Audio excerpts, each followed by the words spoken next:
Hello, everybody, and welcome back to Manine's Nail Station. I hope you're enjoying the course so far. We're on our last module for the acrylic section. So today we are going to be discussing troubleshooting, so problems that may arise, how you're going to deal with those problems, and so on. So if you like this content, hit that subscription button, like and subscribe, and I will send you more content all the time. Some good news, I'm opening a new salon, so I will be doing a blog on the new salon. And I have been asked to do feet next. So we are going to be doing feet. So if you want to see all that content, hit that subscription button, like and subscribe, and I will see you weekly. Well, without further ado, let's just have a look at our module. So this is the acrylic system, module 8, and it's troubleshooting. So troubleshooting is like what problems may arise and why they have arrived. So let's have a look at our first slide that I've done for you. All right, let me just move me out of the way and let's just read this together so that you can understand what is going on. So our first troubleshooting problem is cracking. Why is the acrylic cracking? It's the preparation, application, mix ratio, and salon environment. So basically, cracking is, let's say for argument's sake, the product hadn't cured properly, and you went and you used a very abrasive file on top of it, so it hadn't cured properly, and it would create small hairline cracks, which is you can't see to the naked eye. But that would then cause cracking of the product because the more porous it becomes, it will start cracking and lifting, and also acrylic does get more porous over time. Your mix ratio, either you've done it too dry or too wet, and it started cracking. Salon environment, it could be that it's very cold and the monomer was very icy when applying it. Sometimes it's good to sort of, a lot of people, you'll laugh, put the bottle of a monomer, they actually warm it between their legs or warm it in your hands before you actually apply it. All right. So also with incorrect mix ratio, you can have shrinking, which causes internal stresses and weaknesses, disruption of the balance of strength and flexibility. So if you don't have your application correct with your apex and your correct ratio that makes it strong, so you're doing zone 1, zone 2, zone 3, and you haven't got the correct ratio, if it's very wet it can cause bubbles, and as you know, bubbles create a weakness. So there's a weakness in the floor and the foundation of the actual nail. So polymerization can take up to 24 hours, just depending on the product. Always check with your manufacturer how long polymerization takes until it's completely cured. All right, so let's have a look at the next slide. Let's have a look here. Okay, too dry. So let's say you've applied your mix ratio too dry. You're not going to have good adhesion on the actual nail plate and the monomer polymer mix. Not enough monomer to hold the enhancement together, and it will disrupt the balance of the product and makes it less flexible, and you'd lose the strength. As I said, excess filing on the natural nail weakens the foundation. So often you'll find if the natural nail has been filed down too much and you've gone through so many layers, you can actually cause onycholysis, because that nail is so thin that with a heavy product on top and you bang it, or you take a sharp tool and try and clean underneath, that nail is going to actually lift off the nail bed. So just be very, very careful. And then product contamination. This is an important one because a lot of people try and save money on product. So they'll put their monomer or their acrylic liquid into a dap and dish, which is one of these things. And instead of cleaning it out in between each client, they would just keep it and use it for the next one and the next one. Not a good idea because you're contaminating your monomer, putting a brush in, and there's some polymer on the brush still. And sometimes the acrylic liquid in here, if it becomes milky, you know that you've actually contaminated that acrylic liquid. You're not going to get a good mix ratio and it's not going to adhere to the natural nail. So with every single client, you would use, don't overfill it. So use enough for that client, and when they're finished, just take, sort of your cotton roll and sort of let all the liquid evaporate into that cotton roll, rub it around, and throw that away in the dustbin. Okay. Very, very important to store your brush correctly. Remember what I said in one of the other training courses that if you store the brush standing straight up, the monomer, the old monomer, is going to seep down into the ferrule and the barrel of the actual brush. And then when you turn it upside down again, there could be yellowing of your product, and you'll wonder, why is it yellowing? Why is my product yellowing? So you've got, again, contamination of that. So to store your brush correctly, always make sure that you wipe and cleanse your brush with your monomer. Your monomer cleans your brush properly. And I wouldn't put it into acetone. If you have clogged up your brush, I will show you quickly in a demo how to look after your brush. Okay, so let's have a look. So I've got a little dappen dish, and I'm going to apply a little bit of monomer in there. What you can do, I've seen this with other techs, they hold their brush like this, and they sort of run the monomer down the brush like that. What you need to do, can you see the little bubbles in the monomer? You need to make sure that you don't have any bubbles in your application, all right? So you're always going to fan that brush. Look how all the bubbles come out. And you're going to wipe it on the end and try and get as much off as you can. Let's say, for argument's sake, you got acrylic polymer stuck into, let me make this a bit bigger here. Hold on 1 second. Let me make this bigger. There we go. That's better. So let's say, for argument's sake, you got polymer stuck in your brush, okay, and it's clogged up. And the reason being is that you're not wiping your brush in between each application, all right? So if you remember, and we'll just recap, when you apply your bead, you drop your bead, let the bead do the work for you, and then you wipe in between. Okay, if you don't and you keep putting in, this liquid should look like it does when you pour it out of the bottle. If this becomes milky, you're not going to get good adhesion with your acrylic, and for it to adhere to the actual natural nail. All right, so now back to the polymerization. You've got now acrylic liquid and powder stuck to your brush. The only way that you can clean that brush is can you see that? I would fan it, and I would just use a file and brush out the actual polymer like that. And then the best way to keep your brush nice, all right, is to actually let it soak in your monomer, all right, because that will also get rid of any other. Don't put it in acetone. You've got a very expensive brush. This is sable hair, and you don't want to dry out that hair. You won't get a good application.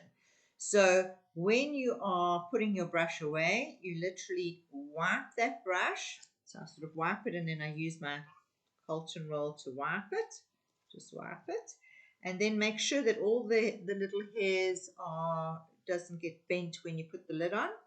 Put the lid on, nicely and securely. And you're going to store it in a downward motion, not like standing up, because all the monomer is going to run down into this ferrule, which is a ferrule barrel. It's going to run down in there. It's going to sit there. It's going to get sort of full of bacteria, and it will discolor and it will become yellow.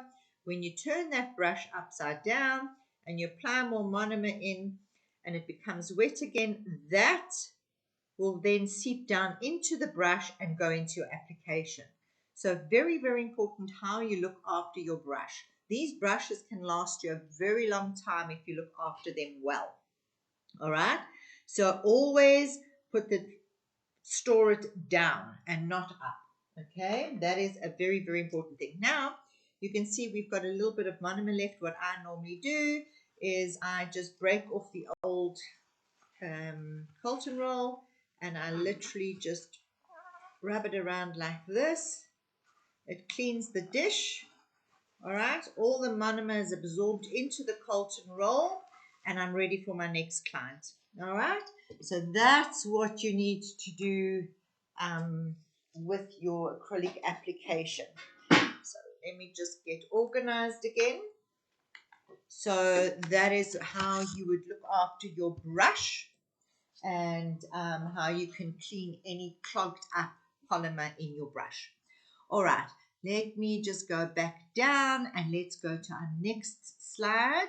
Okay, so causes: breaking the system, alters the chemical balance of the product. It's always best to work within a system. So what they're meaning here is, if you're using one brand, only use one brand, because they have been chemically manufactured to work side by side with each other.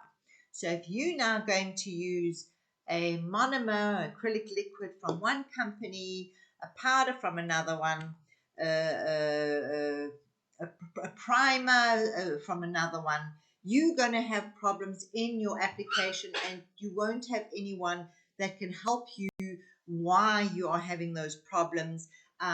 Don't take chances, ladies. It's actually better just to follow the manufacturer's instructions so that you don't have problems down the line. Okay, the next thing is seasonal changes. Changes in temperature, humidity can affect the mix ratio. It's best to alter and recalibrate for best results. So you will gauge what is the right mix ratio. The right mix ratio would be where it's not white, milky white, where it's too dry, it's not too runny, that it's running, it's in between. Okay, so you want to see that monomer sort of sort of penetrating through that bead without running all over. So if you're not sure about the humidity, and if you're putting on your acrylic, and suddenly you see it's running or it's doing something, change to get the correct mix ratio, and always test before you do anything if you're not too sure about the weather. All right, nipping excessive filing. So this is a huge one when it comes to nail techs, and that is that we all tend to be, and I think acrylic nail techs, I was acrylic nail tech for many, many years, and you tend to become quite hard on your hands because acrylic is a much harder product to buff and to get into place and to sort of get it sort of nice. So it's much harder to file, so you become sort of more abrasive with your hands because you're used to filing a very, very strong product. However, manufacturers have changed that in your better quality monomers and polymers, your acrylics. You'll find that it's easier to buff, so therefore you don't need to get a heavy hand when buffing. So I think sort of try not to get a heavy hand. Try and make sure that you use the right product, because once you get a heavy hand, it's very easy to file through the client's natural nail layers. Also, another thing which is a big no-no with acrylic, if you've got any lifting, so I've seen this with some students, if they've got any lifting, they will tend to take a cuticle clipper like this and clip away at that, and what happens is you're actually clipping away at some of the actual natural nail plate. So I wouldn't be chipping away or trying to pick it up or whatever. I would bevel it, buff it down on the top of the product. And if you can't get it all off, I would much rather take a bit of glue or something and stick it in behind and fill that area up than trying to remove it with damaging the natural nail. There are different tricks that you can do, like putting a bit of primer underneath so that it disappears. So just play with that, put a little bit of primer underneath if there's any lifting rather than cutting away and buffing the whole nail. All right, let's see the next slide. Okay, bacterial infection. So, as you've seen, a lot of bacterial infection, the greenies, which you all hate. You get a big fright if you take off your gel and underneath you see a nice big greenie that's growing on the nail. Not a nice sight and certainly quite embarrassing, I think, for a nail technician. All right, so a bacterial infection is caused by preparation, application, mixed ratio, and salon environment, sanitization of implements. So this is very important, as you know from the other lessons, that the bacteria loves to grow in dark, moist areas. All right, so if you've got, let's put you in the picture, a dark gel or a dark nail polish on top, and you have got you've applied the nails without the correct ratio, and you've got a bit of lifting and water or any bacteria, you're washing the dishes and you're not wearing gloves, or any bacteria will get in underneath that, and under that dark color it will thrive, and before you know it, it is in the nail bed. And the only solution for that is to literally remove the nail enhancement, let the excess moisture evaporate naturally. You'll have to then put a plaster over the ugliness of the nail and at night take it off, but don't put anything on it because you will just create more problems. Because once that little bacteria is in the nail plate, we have to make sure that that little bacteria gets removed from the nail plate so that it doesn't grow anymore. And if you allow it to grow, it tends to turn black, and eventually that whole nail could lift off the nail bed. So the minute you've got something like that, send your client to a doctor. Make sure that you remove all the product, disinfect all your implements, because the small spores of that bacteria falls on everything. So, and you could contaminate one client after the next. So if you have a problem like that, the files that you used on that bacteria, anything that you've used, you've got to throw that away and disinfect your surfaces, disinfect all your implements. Always a good idea to have a, let me just unplug it to show you. This is a little disinfector, sanitization unit. Always good to keep your products, your implements in there. Let me just put this back. Hold on 1 second. Okay. So I always spray all my implements, wash it down under the tap, spray it all and put it into a sanitizing unit. Keep sort of a few sets for each client so that you've got a new set each time. So improper prep again. So let's say you've used a file that was not sterilized. So how I would sterilize my files is I would literally take my hand wash, which is my antibacterial hand wash. I will put some hand wash on my brush, and I would rub the file and let it dry. Okay, so that's how you would sterilize your files. Make sure that your files are sterilized in between each client and that you have a set of files that you can use per client. So that's very important, because if you haven't sterilized it, in between the dust and everything, it could be those bacterial spores, and you could be putting that back onto the next client's nails. Um, so proper cleansing. You have to clean the nail plate.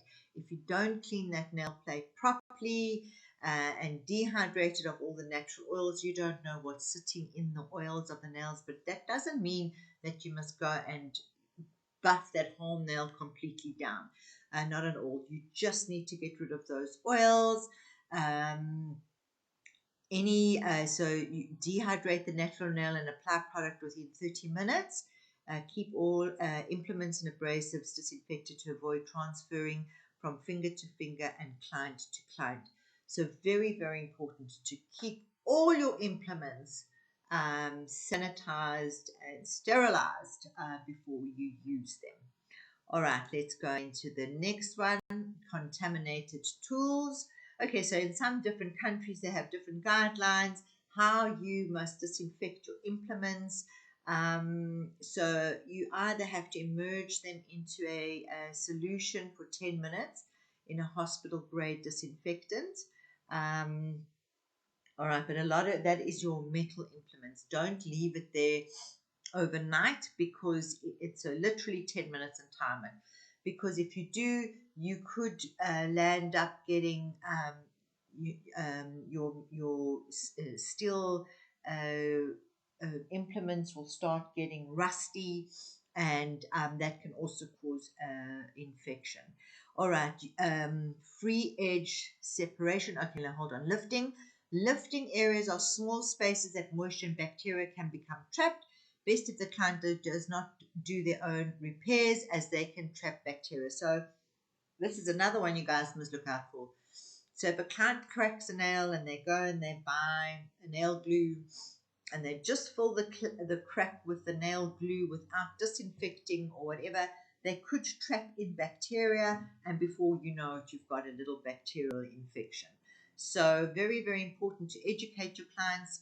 They must disinfect if there's a crack. Rather let them come to you, disinfect, let it dry, and then only apply your special grade glue or resin. Don't go and use super glue. Super glue is not made for nails, and that can cause big problems. All right, free edge separation, usually caused by improper maintenance, and because the natural nail becomes dehydrated and pulls away from the overlay. Loss of adhesion to the natural nail, remove old product, prep and reapply product. So this is actually an important one because a lot of people in today's times are trying to save money by having their nails done less and less.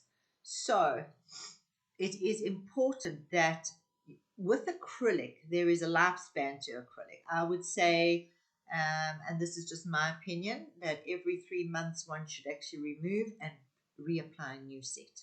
Okay, because it becomes more porous. What happens is the natural nail dehydrates so much underneath that it curls away from the product underneath.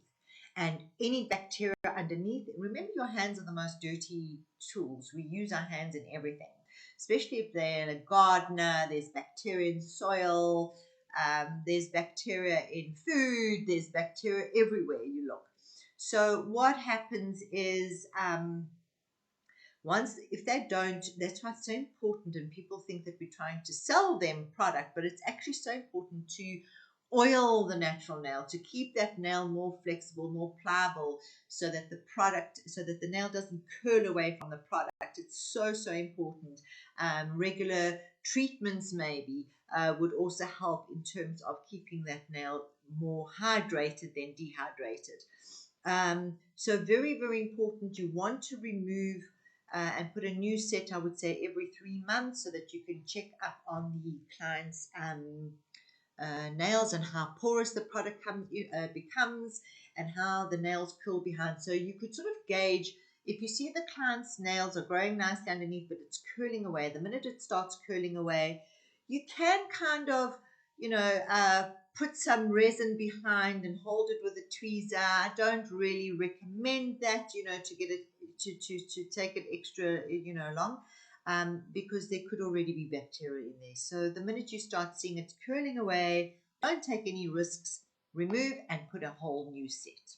All right. Let's see. Burning and itching, throbbing, redness or irritation. Preparation and application, mix ratio, and salon environment. So, also, it could be that the client is allergic to something in the product.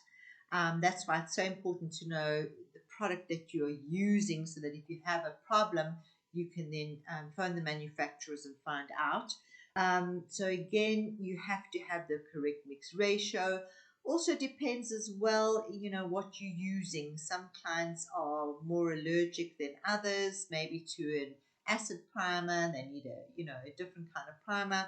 So any throbbing and redness, the minute you have that sort of burning, itching, throbbing, or irritation, remove the product straight away. Let the client come in, remove it, do a nice little manicure, see if the issue goes away, and then maybe reapply. Using a different product or test on one nail before you do all the nails. Okay, chemical overexposure. This is a big one because a lot of nail ticks will flood the cuticles with monomer, with acid primer. The two together, what happens is if you flood underneath the proximal fold with your acid primer, it sits there, doesn't dry correctly, and the minute it's underneath there and you then apply your mixed ratio on top, your acrylic on top, because it's still wet underneath, it can cause an irritation. That's why it's so important not to touch the skin with your primers, because the primers dehydrate the nail so that you get better adhesion. It's like a double-sided tape. Very, very important not to touch the skin. All right, that's how you get overexposure of chemicals, because you're continuously flooding those cuticles. The cuticles is soft tissue. If people use a wet brush with monomer, pat it close to the cuticle, and before you know it, you have got overexposure of on the skin area. All right, let's see our next one. Physical abuse to the nail beds, that's avoid filing and rough abrasives. So 100 grit file would certainly buff right down. An e-file that is too strong would certainly thin that nail. You've got to use light motions, girls. Please go and do a training course on using an e-file. Don't try it on yourself or at home. It could be detrimental to your nails. You thin them out too much. Next thing you know, all your nails are falling off. You get onycholasis and all sorts of things. So prevention is better than cure. All right. Excessive heat can be created during application on the natural nail.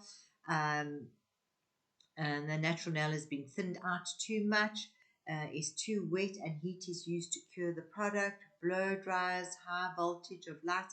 So if it's not cured properly, your nail needs to cure completely, before you even apply a new product on top. So that's a very, very important thing. You want the product to adhere to the natural nail. So your mix ratio is very, very important. You don't want to work on wet products, because that will then create problems, as well as on very thin nails. Excessive shrinkage, too much shrinkage of product can occur when mix ratio is too wet, and pressure on the nail plate. So very, very, that's why your mix ratio is one of the most important things in acrylic. Please practice, practice, practice. Okay, so we've gone through the fungal infection, the causes of onycholasis, as I've explained. We can just read through this so that you can memorize the separation of the nail from the nail bed is onycholasis.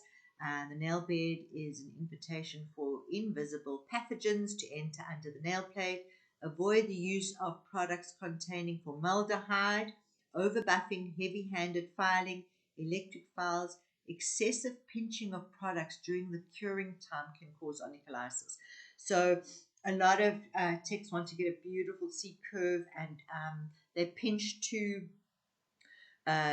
hard, and that sort of lifts the nail bed while during the curing process. That can cause onycholasis as well. Improper manicure, that is by using sharp instruments and cleaning under the nail and pushing the nail plate away from the nail bed. So that can cause onycholysis as well. Okay, contamination of tools and salon. So always disinfect all your implements. Practice strict sanitization guidelines in your salon. Avoid recommended home remedies. True fungal infections feed off the keratin of the nail and needs to be treated by a dermatologist. Right?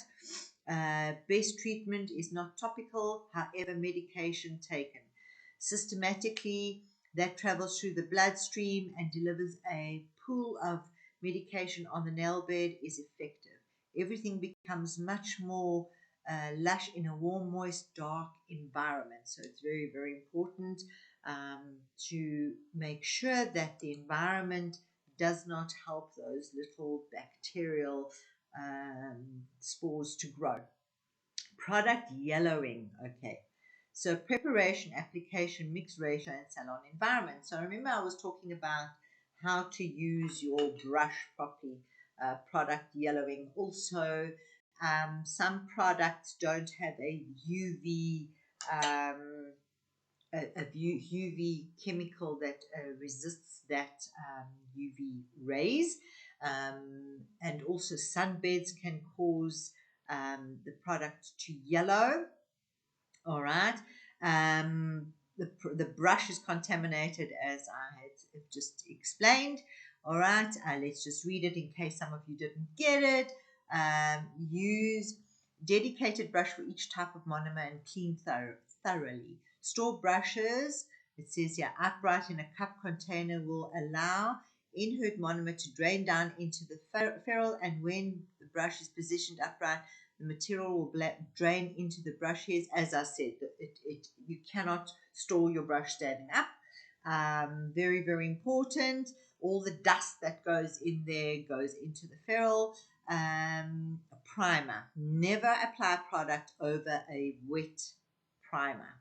It will create yellow bands. Methyl acrylic acid based primers will yellow existing product when it comes into contact. So very, very important. Your primer needs to be dry before you actually apply your product. You might be running late in a salon and you quickly put on the primer and you quickly put on the product. Before you know it, you've got a problem. Yellowing after 2 to 3 days, UV light, destruction on poorly formulated products, staining from dark or metallic colored nail polish. So can get it from nail polishes as well, just depending on the formulation of the product that you're using. Improper containers, use a DAP and dish and cover, use fresh monomer with every client, as I've said. Containers with a flip lid promote evaporation and can weaken the monomer. So just use the amount that you need per client. Okay, brush contamination, as we have stated, will affect the performance of your work. Apply the product too thin. It's important to build the apex and to give the product the correct strength. Also, the stress area. It's important that you build from side to side, that it's not too weak, it's not pinching too much.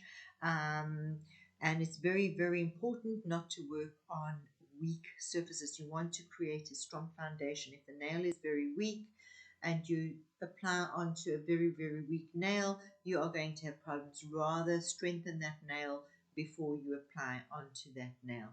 Electric files, be careful not to overbuff with an electric file. Go for training on electric file. Don't just take it on yourself to use an electric file. It can be dangerous.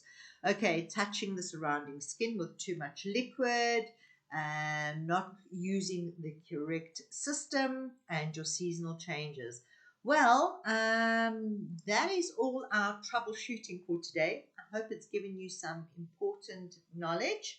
And I look forward to seeing or hearing from you. You can WhatsApp me on 083 786 1590 if you would like a different content.